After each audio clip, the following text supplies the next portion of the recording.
welcome back to Downtime Activities. Welcome back to the bonus action video podcast. Today we're going to be discussing standing by your decisions as a GM, also standing by your threats as a GM in a lot of ways. And with this topic, it's something that has come up quite a bit in our games, and there's lots of different aspects to it. I think to start with, what we should talk about is standing by the decisions you make in prep work as a DM. So when you design something, you stat something out, you decide how something's going to work or go in play, and then the moment happens where it comes up, and it's not necessarily what you were hoping for or expecting. When do you stand by those decisions, those stats, those ways things work? And when do you fudge the numbers? When do you change how they work to carry on the story in a way you prefer? Well, you know, and in my mind, when I'm thinking about a moment like this, where I have to decide, am I standing by the decision I made, like, in my prep work? Am I standing by the stat block? Usually it's because the players have done something that you can say stupid. Or is potentially unrecoverable, yeah, or is potentially going to lead to a TPK, or at least put them in a position where that's a substantial risk. Like, those are the moments where I'm like, do I want to fudge numbers here? Do I want to change stats? But the most common places is going to come up is just in dice rolls. Mm-hmm. Is just, you roll behind the screen, critical hit. Yeah. You know, and there are times where it's like, this guy's been crit already this campaign. I know he's at very little health because the player keeps mentioning that he's at very low health. Keeps talking about how I should have bought potions in the last This is a high damage enemy. He just got crit again. It's this particular attack. Like, that's really the places that, like, you're going to have to make that decision the most. Feel the pressure to make that decision, at least. By and large, I'm under the opinion of, especially when I'm DMing, I feel very bad about those kinds of moments of like, oh no, like, the dice fell how they fell, but like, here it comes, I'm about to kill a player character. But as a player character, I'm like, nope, you don't fudge the numbers. Like, you hit me with that crit, I'm taking that crit, damn it. Which is not necessarily hypocritical, but I try and keep that player mentality when I'm DMing. A good DM shouldn't try and kill their players. You want stuff to be dangerous, you want there to be tense moments, but the DM's job, contrary to, you know, every D&D meme, and unfortunately a lot of players' experiences playing D&D, or other tabletop RPGs, the Game Master's job is not to kill the players. The point is that you're all there playing a game together, and it's supposed to be fun for everybody. But I tend to be under the opinion of, like, as a DM, by and large, like, nope. Stick to it. This is the decision I made. I didn't think they would be dumb enough to take this path, but they have. I'm sticking by it, and we will see what happens. Best case scenario, and what often happens, your players will figure out quite quickly this was a bad decision, and they'll try and come up with some way to backtrack. And that's actually just kind of a good point with standing by your decisions as a GM. Leave those backtrack options available when you can. Yes. Otherwise, like, anybody who's been a Game Master for a while will know that players will get themselves into bad situations pretty much at every given opportunity. And if you don't occasionally, you know, sort of leave the door open for them to At least escape, or, you know, find a way to backtrack, you know, shy some resources and shy some health points. You know, you're going to run into problems pretty consistently. As far as the, like, player versus DM mentality on this, something that I think I've come to realize is that every DM, in our play group at the very least, pretty much everyone, when they're DMing, feels bad when things don't go well for the players. And pretty much every player in our group doesn't feel bad when their decisions have bad repercussions on them. I think that's why you play RPGs, is for your decisions to matter. You know, there's so much in video games as, like, a very close medium that it feels like is that illusion of choice. I think to like a lot of the like horror video games where it's like these branching storylines and stuff, but it's like, but the story's contrived and the way it's going to end is going to be more or less the same, and it has to be for the game to work. D&D isn't that. You get to drastically alter the course of it with your decisions, be that for the better or the worse, and you want that to matter, and you don't want the DM to have this note of like how things are going to end, and if you mess things up, it's still going to end that way because that's a better story. Because that just doesn't feel... That's not the feeling we're searching for when we play D&D. So I agree that more often than not, as a DM, stick by the decision, stick by the dice, do what you have decided this thing is going to do if they do things this way. But having that kind of escape, or that way that the players can drag themselves out of the dangerous situation. You don't want the save or die situation, you know. You want them to have the chance to get out of there. But you also need there to be... repercussions for bad decisions, and also as a player, like oftentimes, like I understand there's characters that people play who will make rash decisions or who will do foolish things, and that's fine, but there's times too that I think that some campaigns, unfortunately, or at least sessions of campaigns, are lessons for people when they're learning D&D, that they need to think through what they're doing and they need to act in accordance to their character, but do so in a way that is logical and practical, and that their character... I don't think it's a bad thing that they get their ass kicked, and that's a lesson that them as players learn, but also that them as characters learn, that like we're thinking we're hot shit and we hear about this super dangerous thing that we should approach smart, and we're like, screw it, charge in the front door, and they get their ass kicked. I think that that's a humbling moment for those characters, and also a moment for those players to be like, well, you know, using logic, using tactics is a good idea in some of these situations. And that goes to, like, back up your threats. If you make something out to be this big deal, and they do go for that, like, haha, we'll just jump headfirst into it moment, and they get their butt kicked, like, that shows that you weren't bluffing. And you can have that kind of reversal, like, they show up for this scary monster and it's actually the rabbit, you know, like, that can be funny. But having that follow through on that goes to show, like, okay, when we hear about something like this, it might be real. There might be a real threat behind this, and we should be thoughtful in how we go about it.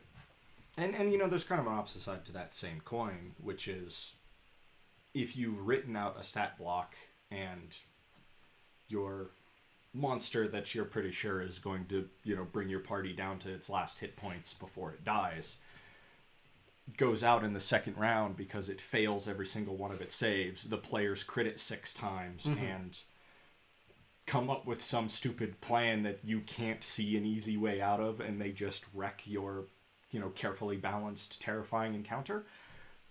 Don't just bolt extra hit points onto that creature. Don't try and push those battles, you know, farther past what you had sort of statted out. And obviously, statting fair fights in any tabletop RPG is extremely, extremely difficult. It is one of the things that I think I'm, like, as a game master, I'm just not very good at, is, like, being like, well, this is probably balanced. Yeah. This will probably be a fair fight.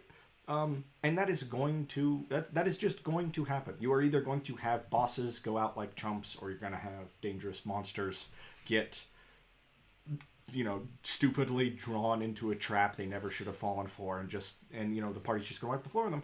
And that's the other sort of side of standing by your decisions as a game master is, well, I made this decision, this was the stat line I had, and the fight's over, the party's won.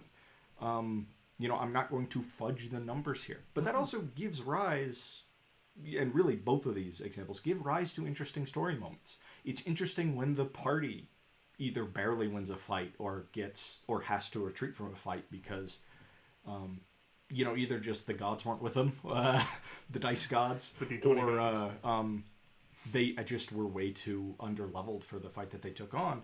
That it's interesting the effect that has on the party and has on the characters. And if word about that gets out, does that affect the party's reputation? Does that affect that monster's reputation or that boss's reputation?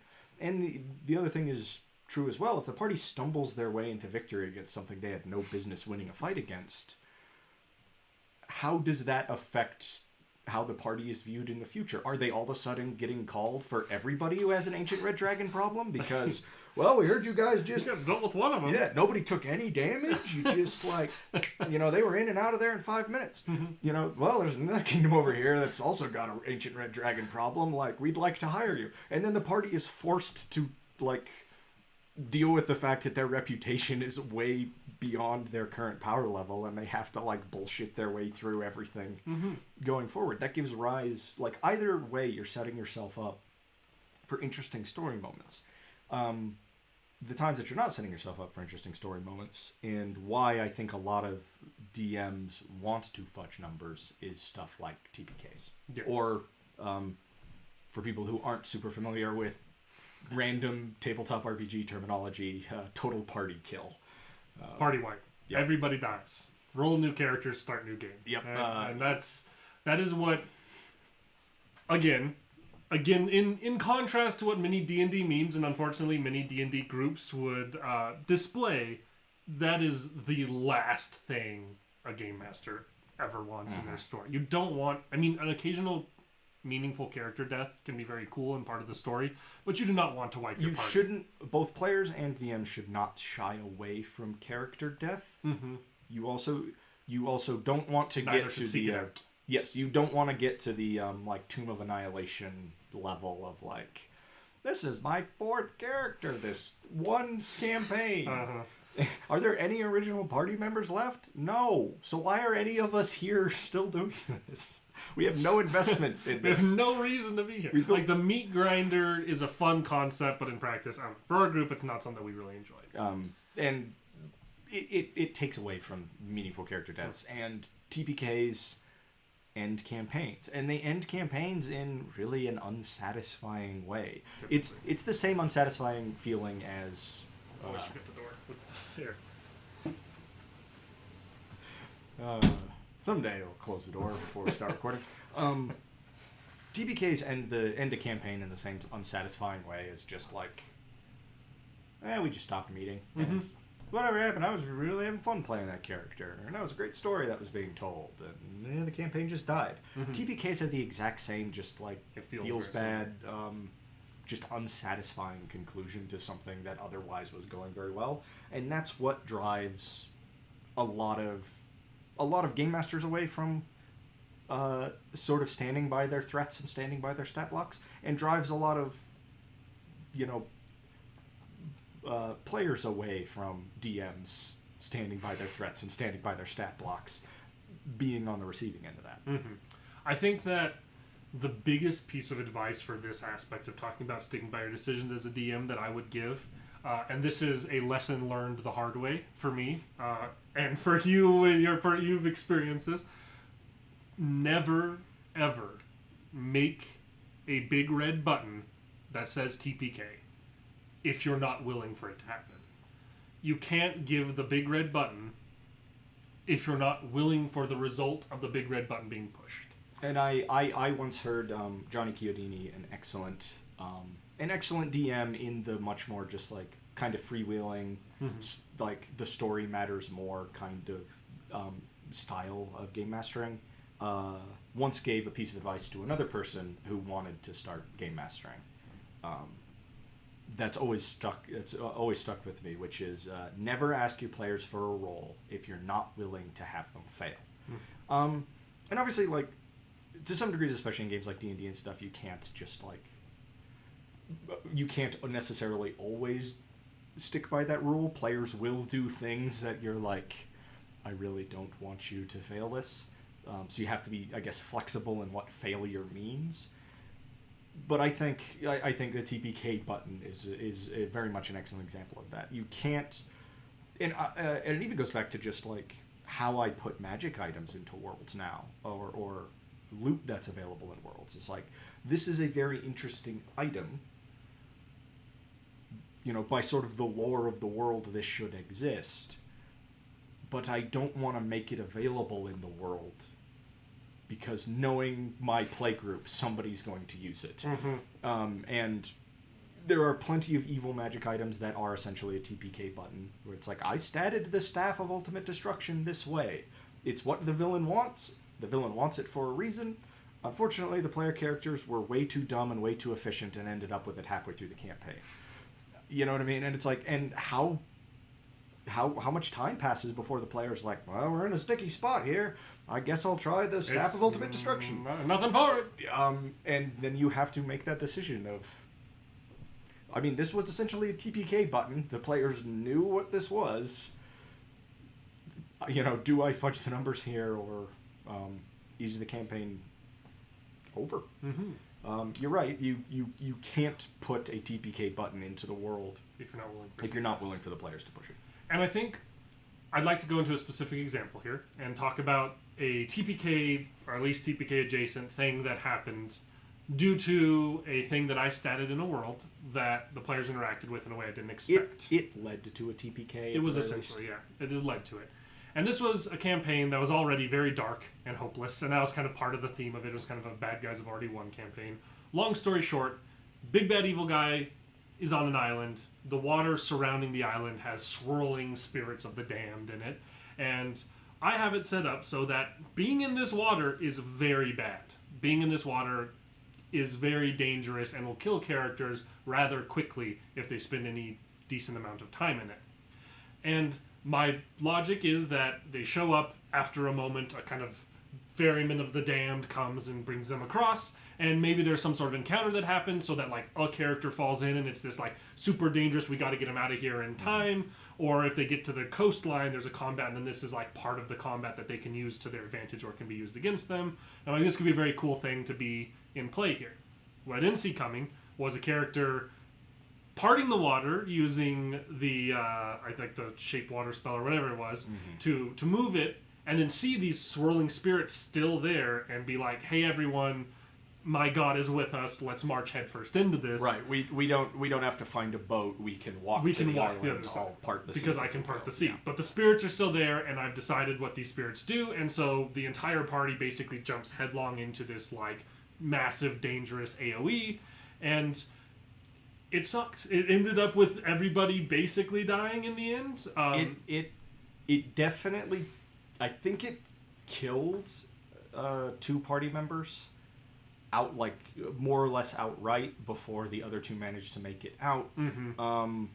If with something like that, if one player is in it and is nearing death or like getting dropped to 0 fairly quickly or whatever, the other players being able to pull them out is very doable. Whereas if everybody goes in at the same time, everybody has to get themselves out before they can get anyone else out. And that's what led to this kind of issue.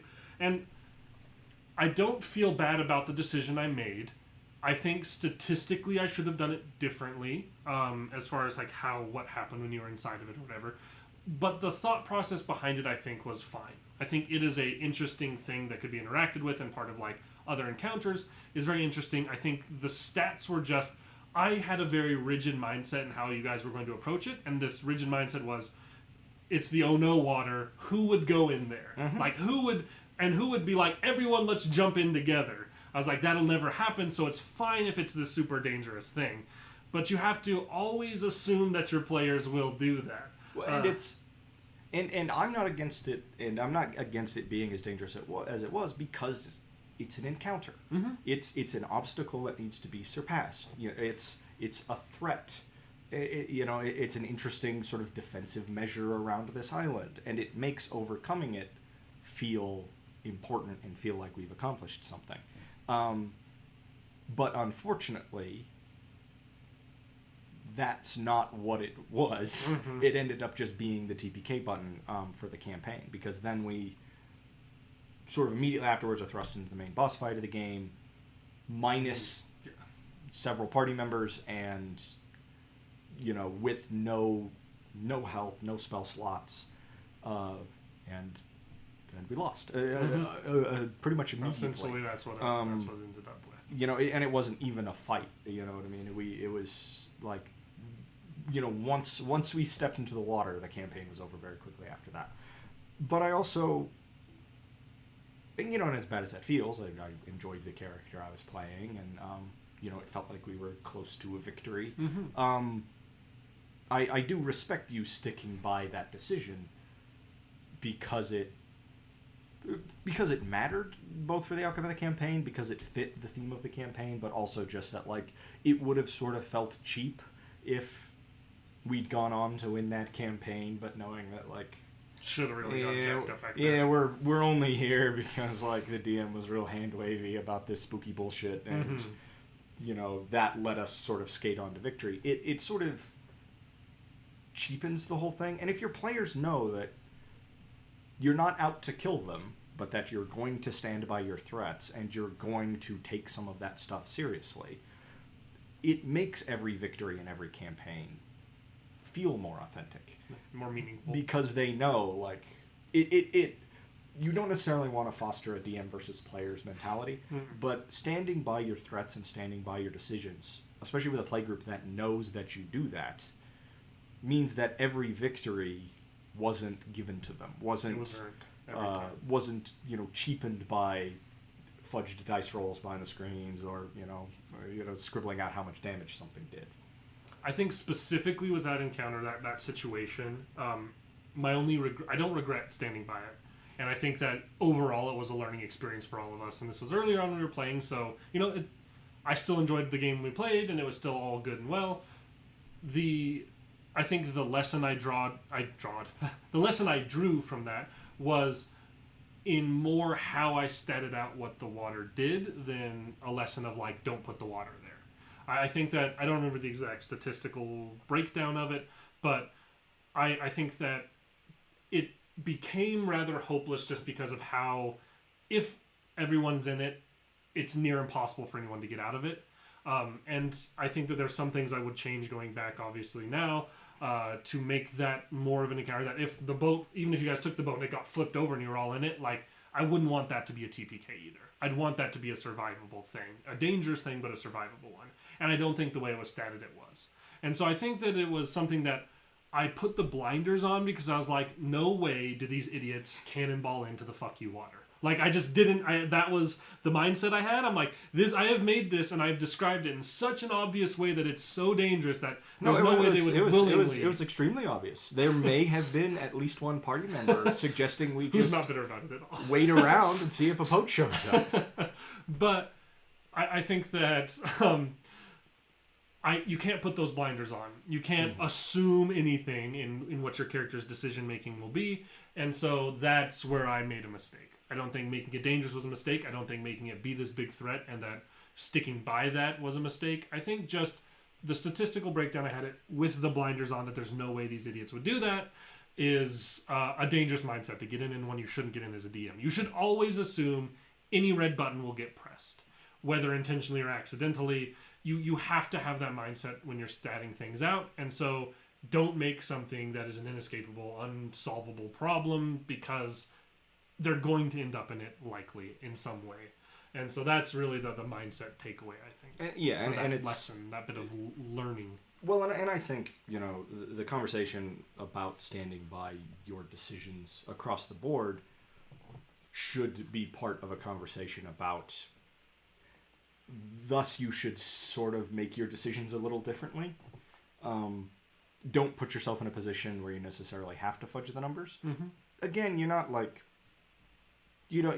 it should be a walk in the park for the players. You want them to overcome adversity and overcome challenges, and you want to set up, seemingly impossible problems that they have to solve. I think heists or sort of break-ins and breakouts are an excellent example of that. Of just like watch the Star Wars games. Yes, as far as just good like example of those. Like those that's really a place where you can be like, I am going to build an unheistable place, and I'm going to cut the players loose on trying to figure out, and we'll roll with sort of whatever batshit insane plan they come up with, and we'll see how it, and we'll see exactly sort of how they succeed. Because you can, like, not necessarily fudge the numbers, but, like, just kind of fly by the seat of your pants for a lot of the course of that stuff. Mm-hmm. But if you're making the decision to stand by your decisions, you should stat everything, not necessarily tighter, but just a little differently, and sometimes, honestly, a little more loosely, so you have that wiggle room to be like, I'm going to choose to interpret my stats in this way. Yes. but I'm going to stick by my stats. That really takes a lot of the pressure off as far as like having those big red buttons that the players can just push. Another part with this, I think we can kind of transition to now, is the standing by your threats as a DM, and the kind of no good joke goes unpunished kind of part of this. Starting with the first part of those, there's often times where you kind of throw something out there as a DM or a player sometimes, and as a DM, you hear it and you follow up on it. The thing that we talk about is like the no good joke goes unpunished thing of the like whenever I'm running a game, if players make a joke and then they see me like write something down on a note card or type something up, they're like, oh god, why'd you say that? You know, because like. And it stems back to the first big D&D game we all did together, where during the kind of world creation, it was a collaborative process.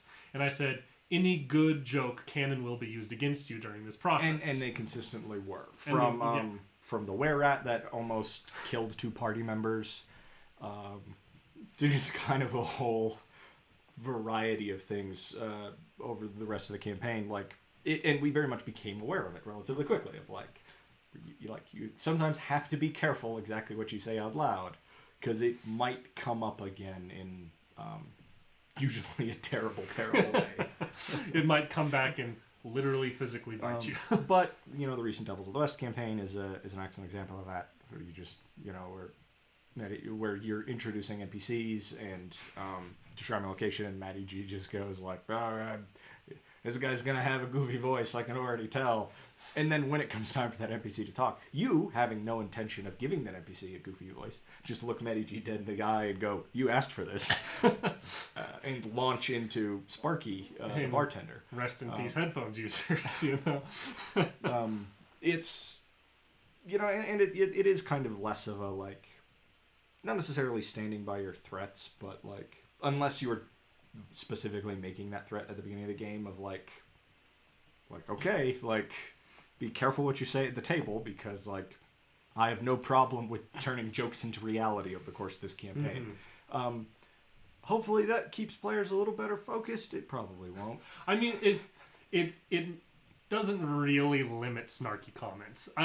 Our group as a group, it's a great group who really does a good job of like role play and playing in character and making fun decisions and having good games. But snarky comments are certainly a constant in our games, and it's not so much something to deter them, but it is this little semblance of justice for you as the DM whenever they make this snarky comment and you get to kind of turn it over and use it against them. And it's a fun moment for everybody involved if you do it right, because it's a like, haha, my joke has come back to bite me, like I said that, this is how it's come out. That's fun, that's interesting. And then you as a DM is like, make a snarky comment about me, will you? Well, let me show you.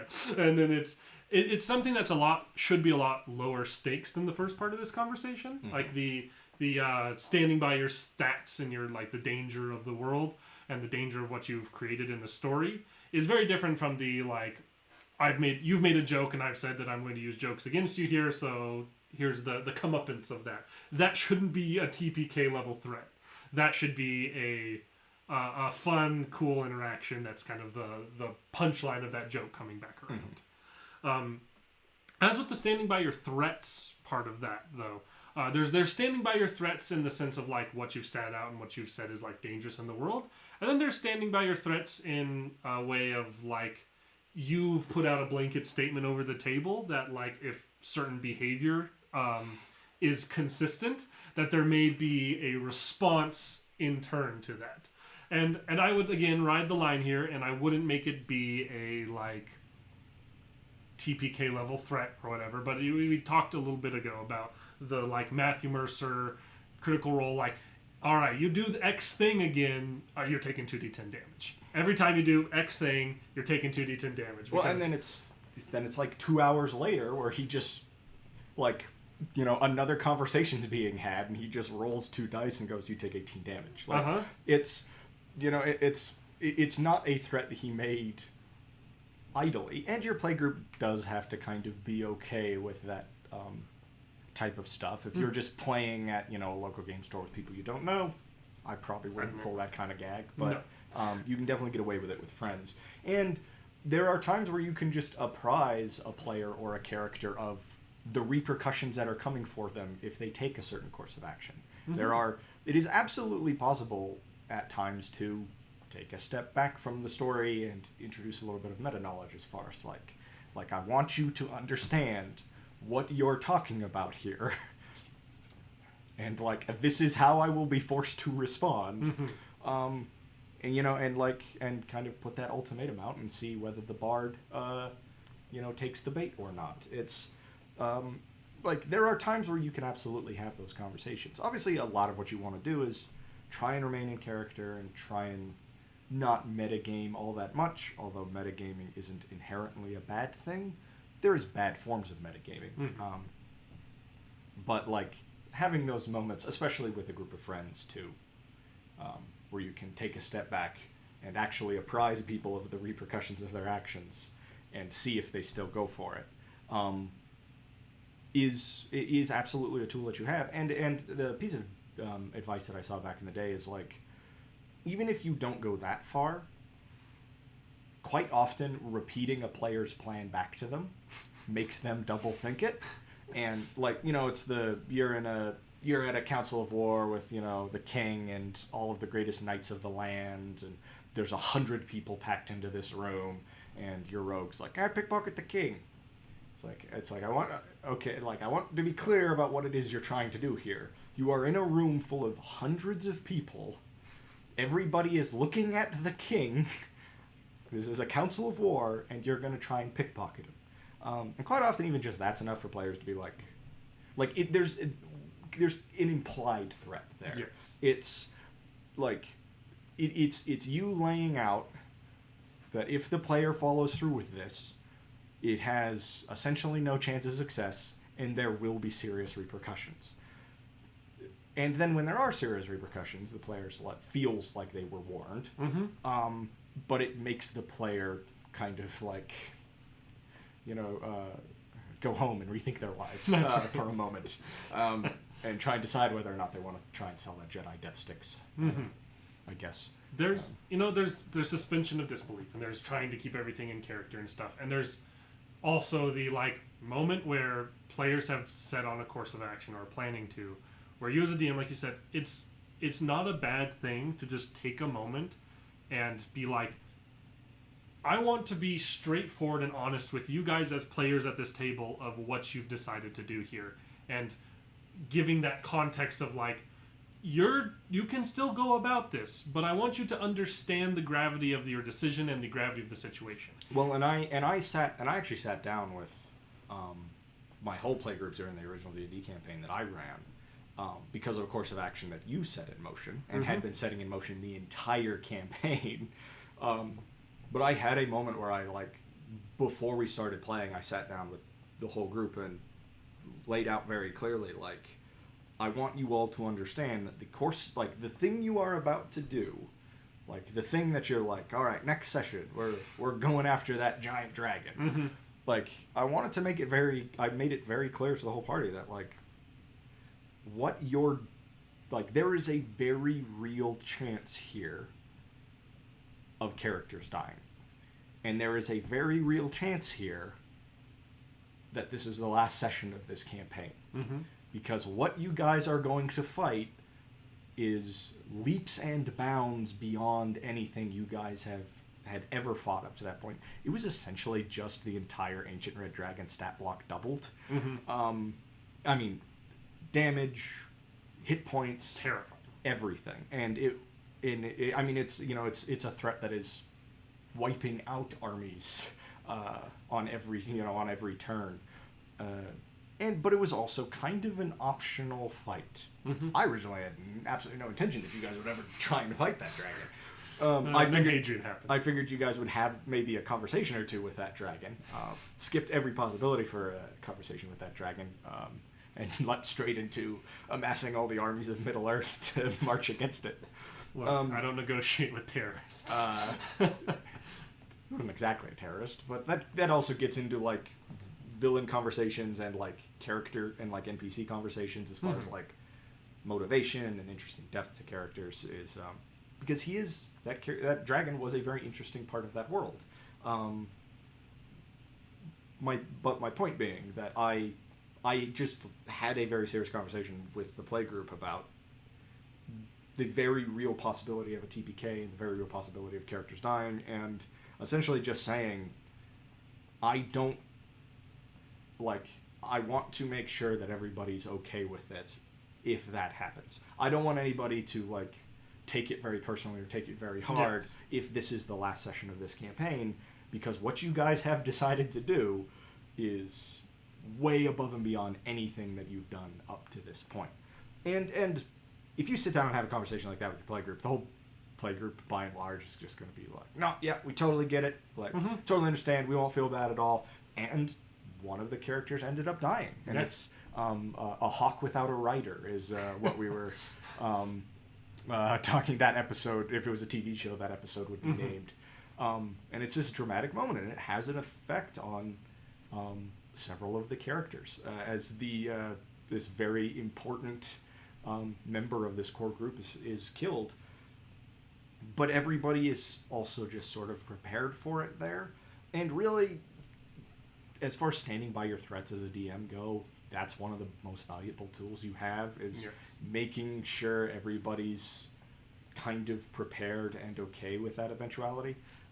Especially in between sessions, if you have that opportunity to have that conversation with your players and not interrupt the course of play. That just really, even if players are still like, we're going for it, it tends to just smooth over any hurt feelings. The literal best tool you have as a DM is honest conversation with your players.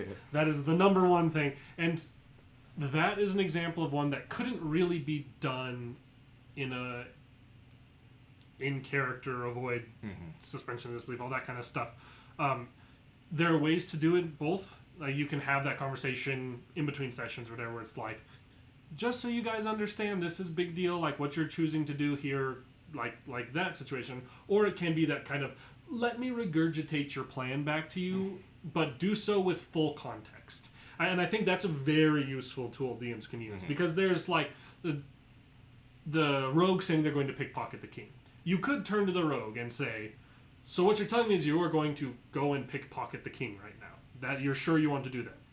Or you can say, so what you're telling me is, in a room of his most trusted and dangerous allies, all with their eyes on him, you would like to walk over there and attempt to pickpocket the king right now? And that, putting it into the wording and the context of the truth of the situation is a threat and is a warning to that player. And then roll all 30 of those D20s for the perception checks in the open. Exactly. Make it clear. He notices you. He doesn't. He doesn't. He notices you. She doesn't. It's once again, it's standing by that threat. And ideally you won't reach that point, because ideally, especially in a situation like that, you're reiterating to the player the gravity of what they're about to attempt, and they're probably going to go, oh, you know what, when you put it that way. Just a joke. I was just joking. I'm not going to do that. And also, there's a time and place for silly stuff in games. And there are campaigns that are incredibly goofy and silly. Well, and if you're playing a very rules-loose, goofy, just kind of ridiculous freeform campaign anyway, yeah, let the rogue try and pickpocket the king. It doesn't matter. Whether he succeeds or fails, it doesn't ultimately really affect the story. It's all kind of freewheeling anyway. But if you're playing this very serious, Witcher-inspired, 1 to 20th level epic campaign that you guys have been doing for 2 years, and it's gritty, and it's dark, and it's serious, players need to understand the gravity of their actions within the context of the type of world they're playing in. If that's the game you're playing, then this might be a bit of a blunt or unloved. Giggle fuck behavior should be punished in those games. If you are playing a very serious game, and the game everybody started out wanting to play, and the game that everyone is wanting to play, is this very serious story, and there's moments of humor and stuff, but you have a player at your table who's just like, haha, it'd be funny if I did the stupid thing, haha, and their character is not that character, and the story is not that story, then the knight's being like, hey, he's pickpocketing the king and taking him and throwing him in prison, is a fair recompense for that behavior, I think. And it's important for players to understand the type of, like, really, it's important for players to make characters that fit the world and story that they're playing in, and it's important for and decisions. Yes, and it's just important to recognize, how much those decisions are going to matter, and recognize how serious the world is taking itself. Because as a player, you don't want to be that guy who's ruining everybody else's, gritty, dark fantasy drama that they've been playing for 100 sessions. Yeah. You don't want to all of a sudden, turn it into, some other type of campaign and sort of ruin the story that's being told. It's very important as a player to recognize, like, the type of story and the type of world, and make characters accordingly and make decisions accordingly.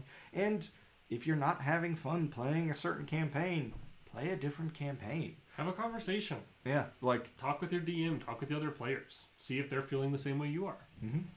And in line with that, like, this like punish giggle fuck behavior mentality kind of thing I'm talking about. Like, this is under the blanket assumption that at the start of the game, you had a conversation with all your players and you guys agreed and decided that you wanted a very serious, gritty story and that you wanted actions to matter. And then if there's that player during play who's not taking it seriously and is just like, I'm just going to throw a wrench in here because I'm bored in this moment and it'll be funny to me to do that, then that's when that behavior should be punished, I think, in play. This is a whole other conversation, though, of, like, don't be a crappy player and don't be a crappy DM and, like, Absolutely. Don't ruin other people's fun because you have a moment of boredom or a moment where you want to be funny. If you're trying to be funny for the sake of the table, that's great. If you're trying to be funny because you're just like, haha, this will be funny, let me throw a wrench in this, then that's not fun. Don't be that player. And if you have that player in your group and they're constantly doing that, have a conversation with them. If they're not going to change, kick them out of your group. That's your person you go drinking with on the weekends. That's not your person you play D&D with. And then you move on and do different stuff. And again, the type of the campaign and the type of stories being told matters extremely and is going to have a huge effect on how much you're going to stick by your threats. Yes. Our blanket advice is, as a DM, you stick by your stat lines, you stick by how the dice fall, and you stick by those threats, you stick by those decisions. Because it's to some degree sort of respecting your players. Like I'm going to fudge the numbers here because I don't trust you to get out of this alive. Yes. And, and players want to be taken seriously. And then the DM just standing by their threat and not being hand-wavy about it ultimately makes everything more satisfying.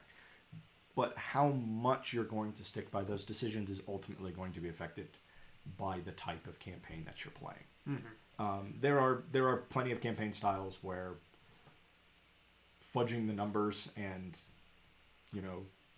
just changing how some stat line works halfway through is really going to cheapen an experience. And you don't want to do that. You don't want to take that away. And like you were talking about earlier, when you have those moments where it goes poorly for players because you stuck by your threats, that just makes their victories all the more sweet and satisfying because they know you didn't fudge the numbers. They know you didn't pull any punches, and they still came out on top. And that's a very satisfying moment. I think a good transition from here with our previous, what we were just talking about before that, with like kind of the decision-making of characters and stuff. This is overall a conversation for DMs and how to stick by your threats as a DM. But what is player advice that goes along with this? How, as a player, if you have a DM who is doing this, how do you frame your character creation and decision-making? And how do you stay in line with that to have the best experience? Obviously, we're both strong proponents of, like, quote-unquote unoptimized play, as far as, like, not just making characters that are going to just smash through every combat. Making characters that are good at combat is not a bad thing, but it's much more interesting to have your whole characterization focus be on making an interesting character, whether or not they're, like, statistically optimized. And over the course of play, making the interesting story decisions, not the statistically optimal decisions. But, there's kind of a counterpoint to that of, like, it's not a bad thing to make characters that are going to do well over the course of play. And, that's kind of one way to handle the threats of DMs. Honestly, the other kind of important thing, and I look at this very similar to interacting with wildlife.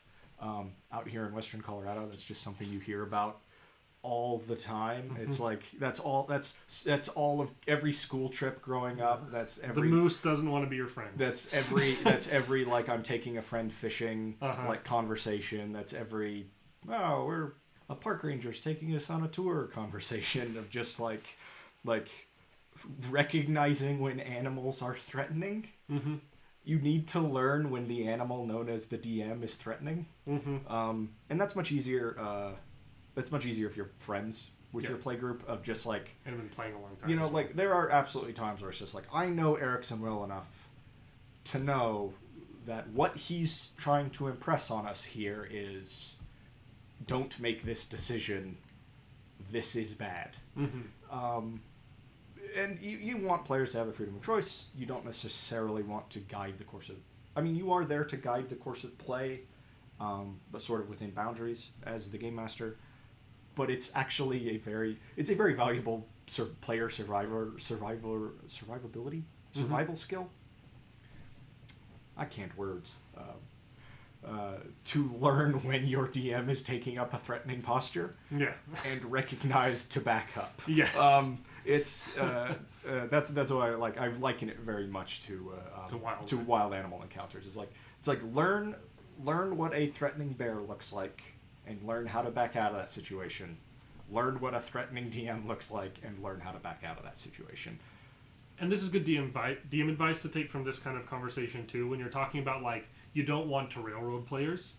And so if you have like a divergent path and you say this path is the wrong path, don't take it, then it feels like they only have one path. Maybe you shouldn't have offered the other path in the first place. Or don't make it a path that forks into 2. Make it a path that forks into 8 or 9 or 10 and show that one of those forks is a bad idea. And then there's a lot of player agency and a lot of decisions still to be made. It's just like if there's a heist, for instance, make sure it's obvious that knocking on the front door will end with them getting killed.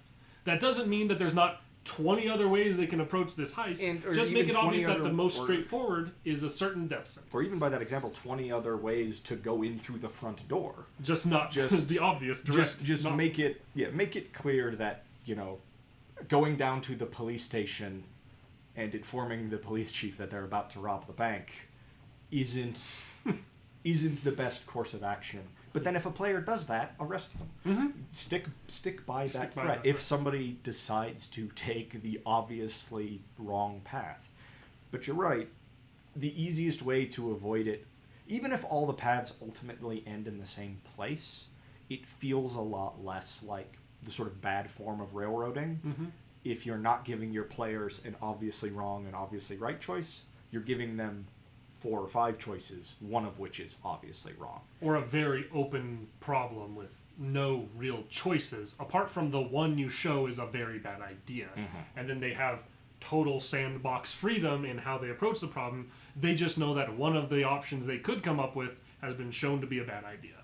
And then that creativity and that option is still there. And that's it.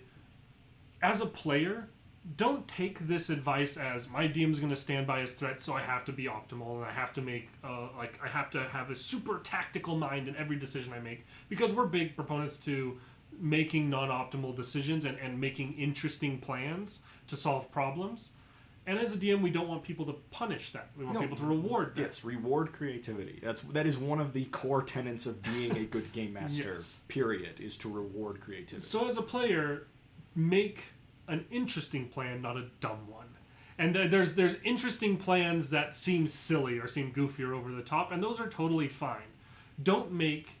there's a difference between a super weird, contrived, crazy plan to get in through the front door in this heist and just being like, I just run in and tell the guy I'm robbing the place. And so this is a stick-up. And then he gets thrown in prison forever. You know, like, there's a difference between a ridiculous and interesting plan and a just stupid plan. Yes, absolutely. And don't just do the stupid plan. Make the big, ridiculous, interesting one. Because even if it fails, it'll fail spectacularly, and your DM will probably want to roll with it more and reward it more because you put thought into it and you put creativity into it.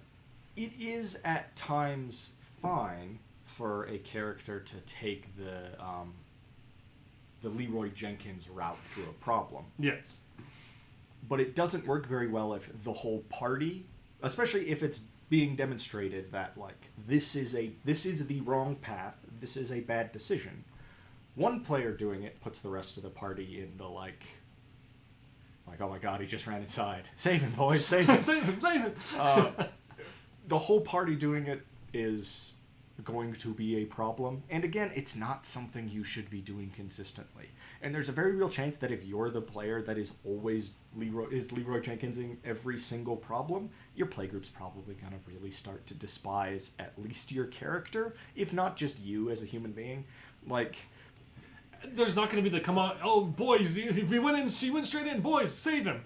The third time that happens, they're going to be like, let him die. yeah. I mean, like, I put myself at risk twice. He's not learned his lesson. Let him die. So don't be that character consistently. That can be part of a plan. And once make again, interesting plans. Don't make dumb plans. And that works best in places where the DM hasn't made the obvious threat. Mm-hmm.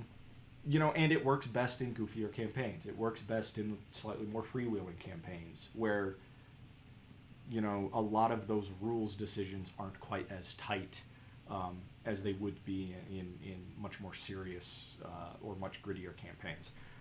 And yeah, you don't want to be that character constantly. And as a DM, it's another one of those things that you kind of want to try and warn your players off doing. But if somebody decides to go for it anyway, stick by that decision, stick by that threat, show them why it was a bad idea. You're not there to punish players, you're not there to kill players, but you want there to be some threat and you want there to be some adversity, because otherwise, you're watching a movie, not playing a game. And ultimately, at the end of the day, overcoming the whole story doesn't matter if, the players never actually overcame any challenges. Mm-hmm. I've fairly recently been watching a kind of like a way of a playthrough of some of the Supermassive Games, I think is the company that makes them. It's like Until Dawn, that game series. And it's there's a person in it who the way they make decisions is enough to drive you up a wall. Because a lot of them, multiple people complain stuff, but one of the people, he does not make the decision that makes sense. Like, he doesn't do the good thing to try and save everybody. He often tries to get people killed, or at the very least, like, he says, like, he calls the game's bluff a lot of the time. And and there are times in those games where that is kind of the right correct decision. But what I say about it, like, he calls the bluff in the sense that there are decisions that seem like they're life or death, and he makes the death decision, and the same outcome happens every time. And he's like, illusion of choice. Like, there's so much of that in those games, a surprising amount. And I think that that's something to really warn you off of as a DM with standing by your threats. If you give the red button option and they push it, you can't be like, oh, well, nothing happens, everything's fine, because I want my story to go this way. And that cheapens the experience, and that gives that, it was an illusion of choice all along. They tested that limit, and nothing happened. And then that's just going to continue to happen in your games. So you have to stick by your threats for the story to matter and for choices to matter.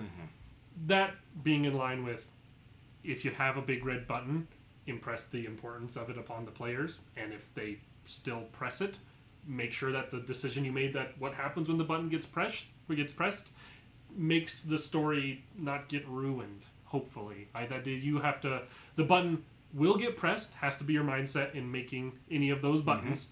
And if it's a button that's very dangerous, it's on you as the DM to make sure that the players understand that before they press it.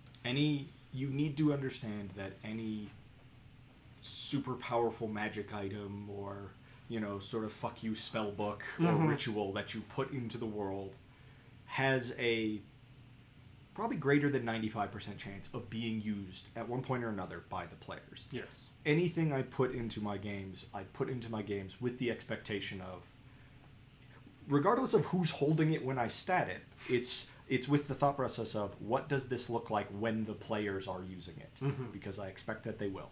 As you said at the beginning of this, don't put a big red button labeled total party kill into your game unless you are perfectly okay with the players pushing it and it having the promised effect.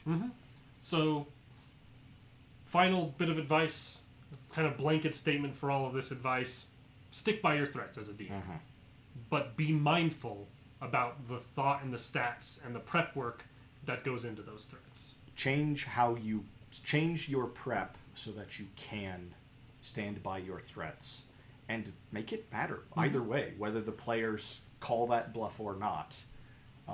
Let those decisions matter. Let that choice actually have an effect. And keep choice as the main point here. Players want agency. They want to choose. And as a player, make interesting plans. Don't be stupid. Don't make dumb plans. And don't test those boundaries just for the sake of testing those boundaries. We all want a good story to be told at the end of the day. And as a player, learn to recognize when your DM is adopting a threatening posture. Sometimes DMs are gerbils. Sometimes they're a moose. Don't pet the moose. They are territorial animals. And with that, I think that's a good place to stop this one. Thank you all for listening. Hope you found this useful and interesting. Share your highs and lows in the comments down below. If you have a moment where you stuck by your threat and you didn't put as much thought as you should have, so the threat really ended up in a bad turn of events, as we've had in our games, or times that you stuck by your threats and it was a really cool and good moment because of it. Please go ahead and drop that down in the comments. Hope you enjoyed this, and we'll see you in the next bonus.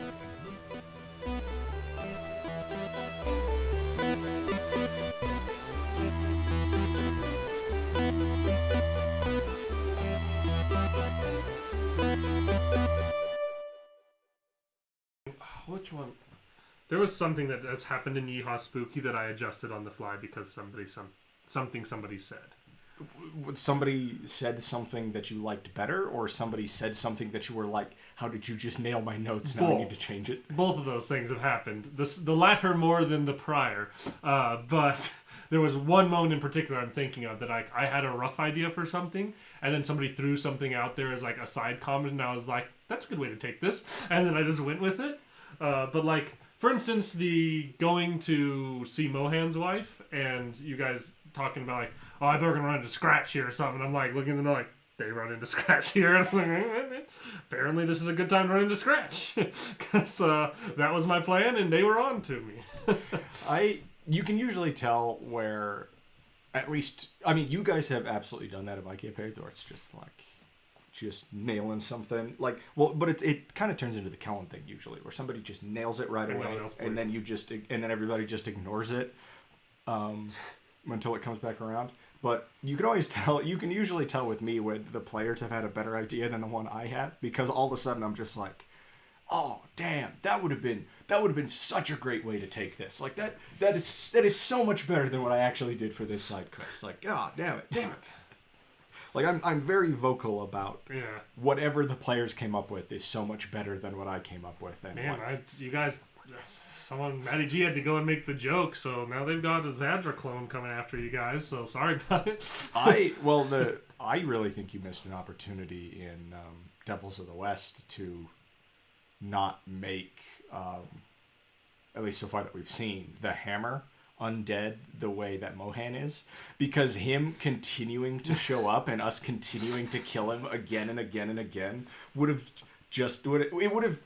taken all of the wind out of him, like, because what he is this like despite the fact that like everyone's like, I hate that name, like we're gonna kill him just because of his name, like he's a relatively intimidating figure, and it's like the brief time that he's in that campaign. And he's certainly a confident figure. Yes. And fairly cocky in the way he carries brief himself. time that he's in that campaign, at least for me, because he's after my character, is kind of this constant, like, he could kind of pop around the corner at any minute, and that's something that I'm going to have to deal with.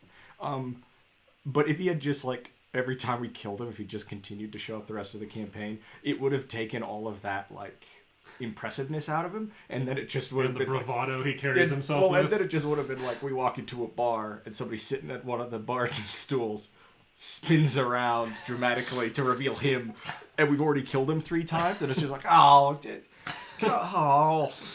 hey, how you doing? Like that could have been a really Or you're fun... like walking up to a bar and you hear inside, and I ain't never worked a day of construction a day in my life. And you're like, oh, fuck, he's in here. Everyone gotta get your guns out. Or you arrive in a town that's like talking about a recent trouble they've had, and it just got a new sheriff, and you go to talk to the sheriff for some reason. You open the sheriff's door, and he's sitting behind the desk. Like, I like the idea of that, but without getting too much away, there might already be another character who is something already like what Matty G's character is, and I don't want that to become this like played out, contrived, like right. everybody's a revenant these days. Well, I mean, heck, we have 2 undead members in the party already, just soaking up bullets left and right.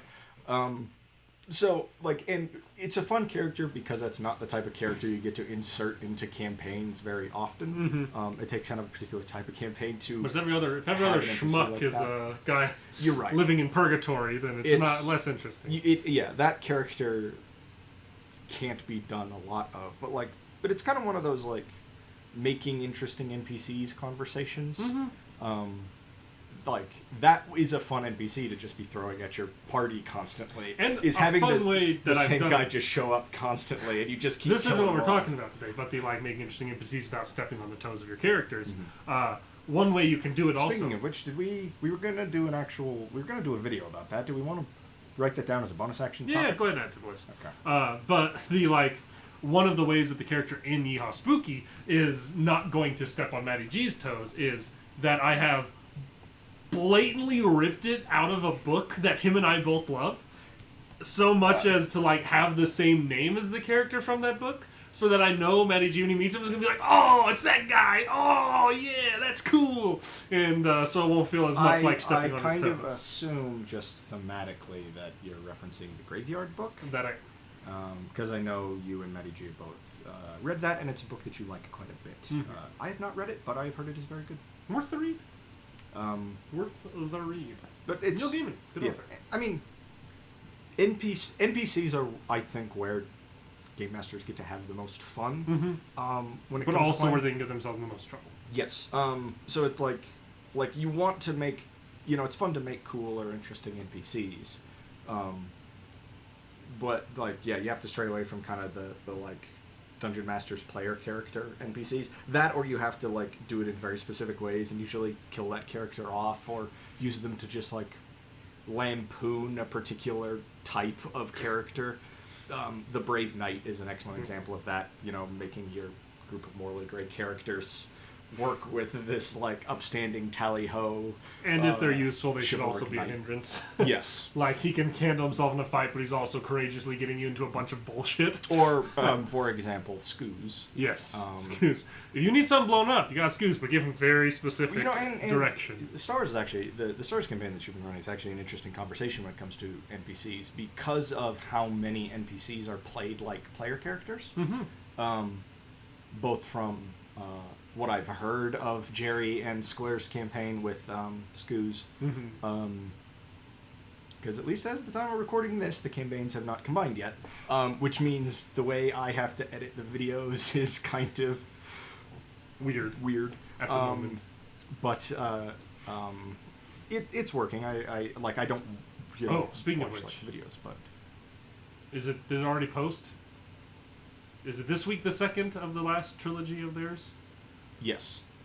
Remember to change it to a jungle picture. I have one downloaded and it's already imported into the file. I just haven't. I haven't edited that one yet. So because I forgot to switch it off of the.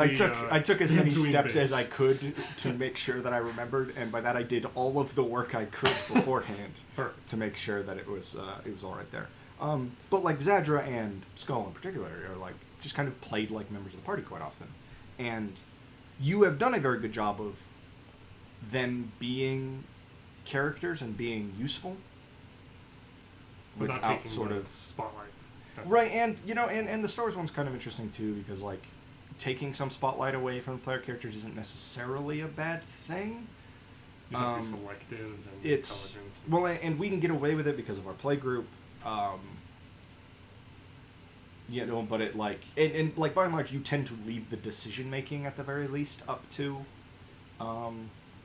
up to like the actual player characters. It's Usually usually always just volunteer Zadra to go do the distraction mission so that he's not Jediing all your problems for you. He volunteered the first time, so we voluntold him the rest of the time. Exactly. For better or for worse. For much, much worse. But like, you know, Zadra's mostly around to have plot important force visions occasionally, to send us on to the next thing. Mm-hmm. But you know, you've managed to ride that line. But it's been really it's been a tricky one to ride, definitely. Anyway, all right. What are we talking about again today? We've done 3 other topics. You know what? That's a good question. What were we doing? I didn't move it down. Standing by your decisions. Standing by your decisions. That's right. We really should have stood by the decision while we were recording. That's right. Hey, but this isn't a decision we're making as a DM or GM. This is a decision we're making as content creators. You don't have to stand by the decisions you make as a content creator. You just have to apologize for them later. Publicly. The internet's taught me anything. It's that maybe you should not be a racist or sexist asshole. That's what it's taught. At any point in your life. So that later in your life you don't have to apologize for it. Also just so you're like a, decent and functioning member of society. Yeah, Don't that's be the honestly worst. the more important bit. Yeah, it's almost like just be what? decent. Nazis fucking suck. Nazis are Which the is why worst. probably after the top. Now, is it going to be after the top secret campaign that I'm running soon, or after the D&D campaign? I don't know. At some point, I'm going to be running a campaign where the player characters get plenty of opportunities to punch Nazis. Which the character I'm going to play, maybe one of 2 characters I'm going to play, but definitely the character I want to play, probably won't punch any Nazis. You might trip some Nazis, That's true. push some Nazis down a hole, or off of a moving train. I'll certainly distract some Nazis. Probably get captured by a fair share too. You'll almost certainly, like you did last time you played a character much like this, every time it's like, the villain arrives. He opens his mouth to monologue. It's just like, I grabbed the cursed gem and trigger the traps. The whole complex starts falling apart. I'm going to do that. I hope you're prepared for that. Like, my kid Toby is impulsive. And in a moment of fight or flight, he's going to grab the thing and run. He's going to take the money and run. If I'm going to, I need to plan my monologues. Just for very specific circumstances. Where don't give me the rope to the chandelier when you're planning a monologue, because I'm going to cut that rope every time. Every time. Every damn time.